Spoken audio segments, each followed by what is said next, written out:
A seguir, profecias no Nat Geo.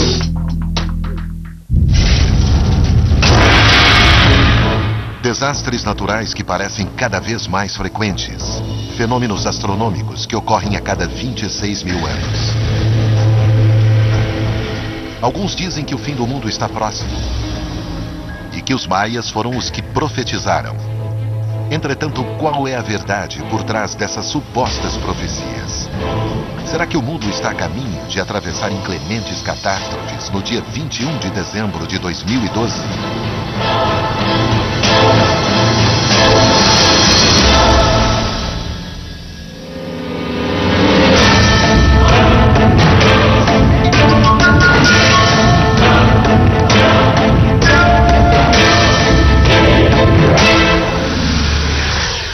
Profecias 2012 e as previsões maias.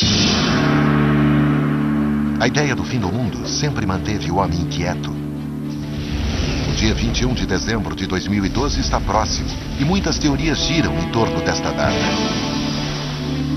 Segundo certas especulações, a aparente propagação de catástrofes naturais que os meios de comunicação difundem coincide com uma série de profecias conferidas aos maias. Na cosmogenia maia, a destruição do homem já ocorreu várias vezes. E segundo algumas interpretações, em breve, isso poderia voltar a acontecer. Os maias de fato profetizaram o fim do mundo em 2012? Para saber o final, devemos nos remontar ao início. E o mito maia da criação do homem é o ponto de partida. O relato está preservado em um livro, o Popol Vuh. Podemos dizer que o Popol Vuh é a Bíblia maia porque fala da criação. A história nos leva a esse Gênesis de como os deuses criaram a terra e o homem. Esta é a relação de como tudo estava inacabado, em calma e em silêncio. De acordo com o Popol Vuh, os deuses criaram e destruíram sucessivas gerações de homens em repetidos cataclismas. O Popol Vuh nos dá a evidência dos repetidos ciclos das etapas. Por fim, os deuses criaram o homem de milho, que hoje povoa a terra. E que também estaria condenado à destruição. Contudo, o manuscrito maia data do século XVI e a autenticidade do Popol Vuh tem sido questionada. Durante anos pensou-se que o Popol Vuh era um documento colonial com influência dos espanhóis e com muitos elementos vinculados à Bíblia. Para confirmar a autenticidade do relato que menciona as sucessivas destruições do homem, devemos rastrear suas pistas na selva de Petén, na Guatemala. Embora pareça um lugar impenetrável, ali há mais de 100 cidades maias. Uma delas poderia ter a chave para desvendar se o mito maia da criação é anterior ao da conquista.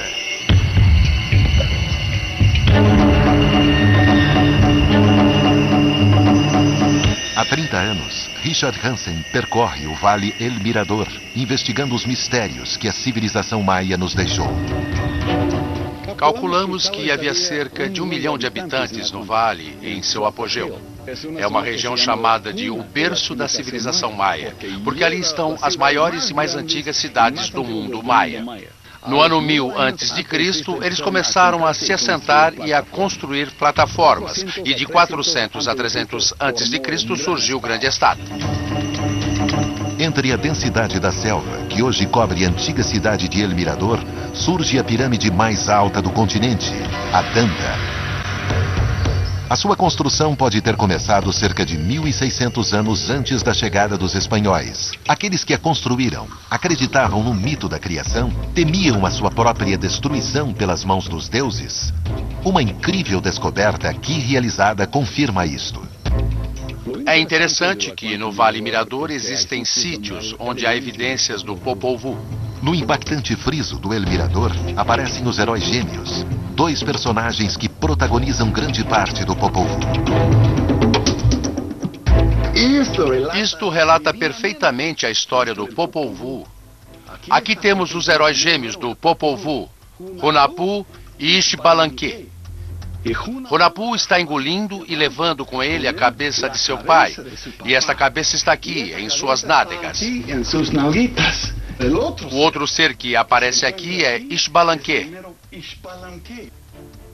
É maravilhoso ver esta cosmovisão datada no pré-clássico tardio, 200 a 300 anos antes de Cristo. O Popol Vuh é um livro autêntico e verdadeiro, e sua origem é de séculos e séculos antes de Cristo. Se o relato mítico da criação é milenar, a crença maia nas sucessivas destruições do homem também o é. Como e por que essas destruições ocorreram e poderiam se repetir? Yvonne Putzi, especialista em textos indígenas, pode ter a chave para esclarecer se em 2012 o homem atual será destruído como seus antepassados. Qual é a versão do Popol Vuh que vocês têm? O Popol Vuh tem um começo bem parecido à Bíblia cristã. Apenas existiam os deuses formadores, Huracan, Tepeu e Gucumat. Então eles disseram, precisamos de seres que nos adorem. E assim começaram a criar um homem e uma mulher de madeira. Porém, eles eram maus, seus corações eram secos e são destruídos por um dilúvio. São afogados e exterminados. Depois eles fazem outra tentativa de criação. São homens e mulheres de fibra vegetal, porém não eram gratos e também são destruídos. Até que os deuses formadores se reúnem de novo e buscam a substância perfeita para o homem, que é a massa de milho. É o homem de milho quem chega aos nossos dias. Desde a concepção maia, cabe perguntar: o homem de milho tem sido suficientemente grato? O Popol Vuh também abre uma porta para entendermos a nossa relação com o ambiente. E se não respeitarmos os deuses, se não cuidarmos os mandamentos que eles nos deixaram, haverá consequências e mandarão uma catástrofe, um dilúvio, o fogo, um terremoto para nos corrigir ou para que sejamos submetidos a outros estados inferiores. E como podemos ter a certeza de que não teremos a mesma sorte dos homens imperfeitos do Popol Vuh? O mito fala apenas do passado ou dos ciclos que poderiam se repetir? Ao contrário da nossa visão linear do tempo, que começa no ano zero e o contamos para trás e para frente, no caso dos maias, é cíclico. Ou seja, termina um período e começa um novo. E assim, o que aconteceu no passado pode voltar a se repetir. Há uma certa repetição nas etapas possíveis de se prever. E esse é o medo do homem, repetir seus próprios passos. Para os maias, o tempo é uma espiral em que os fatos voltam a ter lugar uma e outra vez. Segundo esta concepção, estaremos no caminho de uma nova destruição? O que aconteceria se o caos se propagasse em cada uma das nossas grandes cidades?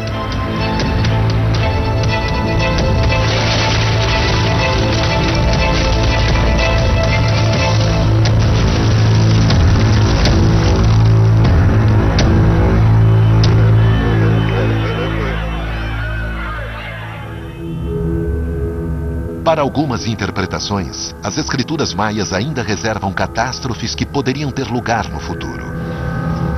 O Código de Dresden, um dos poucos livros dos antigos maias que sobreviveram à destruição espanhola, relata um imenso dilúvio que talvez tenha acontecido no passado e que, de acordo com o conceito cíclico do tempo, pode ser interpretado como uma profecia. Entre os glifos da página que menciona o dilúvio, aparece um crocodilo ou um jacaré cósmico. Aqui vemos a faixa cósmica, ou o crocodilo cósmico, com os glifos que identificam Vênus, o céu. A cabeça para baixo está saindo da boca do crocodilo uma cachoeira de água. Temos o glifo negro, onde lemos em maia Ictxan, e que quer dizer que o céu está negro, ou o céu e a terra se tornarão negros. Isso foi interpretado como uma catástrofe. Um mistério ronda o dilúvio relatado no Código de Dresden. Trata-se de um cataclismo que ocorrerá em 2012? Podemos ver cataclismos anteriores que fecharam uma época anterior. Estamos estudando e trabalhando para estabelecer se existe alguma conexão com a data que se aproxima, que é o final do 13º Baktuni, o dia 21 de dezembro de 2012. Ou seja, vemos que há ou haverá uma destruição, mas não sabemos exatamente se será no futuro. O Popol Vuh e o Código de Dresden alimentam a ideia de que o homem de milho que hoje habita o planeta também poderia sofrer uma destruição. Entretanto, é outro sítio arqueológico que pode revelar o mistério em torno das supostas profecias maias, Palenque.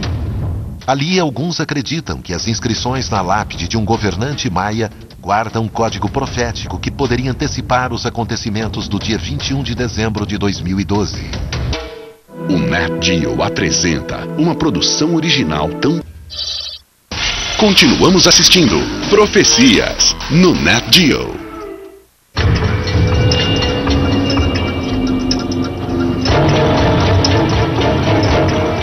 Ocorrerá um evento radical na Terra no dia 21 de dezembro de 2012. As supostas profecias atribuídas aos maias irão se cumprir, provocando o caos. A aparente propagação de catástrofes naturais anuncia a chegada do fim. No Popol Vuh, a Bíblia Maia, estão descritas as destruições dos homens do passado. Para os antigos maias, existiam distintas épocas que a humanidade atravessou e foi destruída pelas deidades. De acordo com o Popol Vuh, hoje vivemos no Quarto Mundo. Mas quando começou o Quarto Mundo Maia, que poderia sofrer a próxima destruição? No sítio de Palenque, no México, uma inscrição data a criação.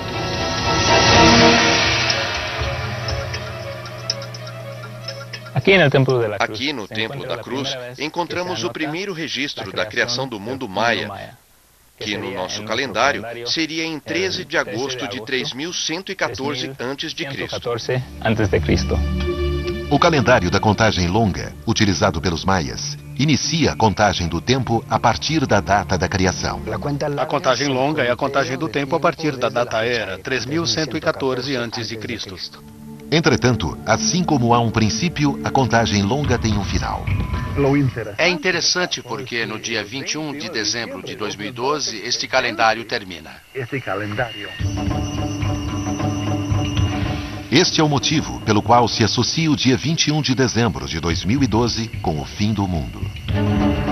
O final da contagem longa indica o final de um ciclo de 5.125 anos que começou com a criação. A contagem longa está composta de 13 períodos de cerca de 400 anos, cada um chamado Baktuni. A conclusão de todos os ciclos do tempo, para os maias, era importante. E o mais conhecido hoje, o que está em voga pelo mundo, é o fim da era que se refere à contagem longa, ou seja, quando chegarmos ao Baktuni 13, começará novamente a contagem dos dias. Na tradição maia, o final do ciclo sempre foi associado a acontecimentos importantes. Podemos ver cataclismos anteriores, o fim de épocas anteriores, mas não podemos entender o que vai acontecer no final deste evento no dia 21 de dezembro de 2012. Como são esses acontecimentos? Estariam vinculados à aparente escalada de catástrofes naturais que estão ocorrendo no planeta? Apesar das especulações, algumas inscrições indicam que nem todos os antigos maias acreditavam que o tempo terminaria em 2012. Os argumentos contrários a isso mencionam textos onde a conta dos Baktunis continua além do Baktuni 13. Evidenciando que nem para todos os maias recomeçava quando o 13 chegava, e sim podia prosseguir. No sítio de Tikal, na Guatemala, há evidências.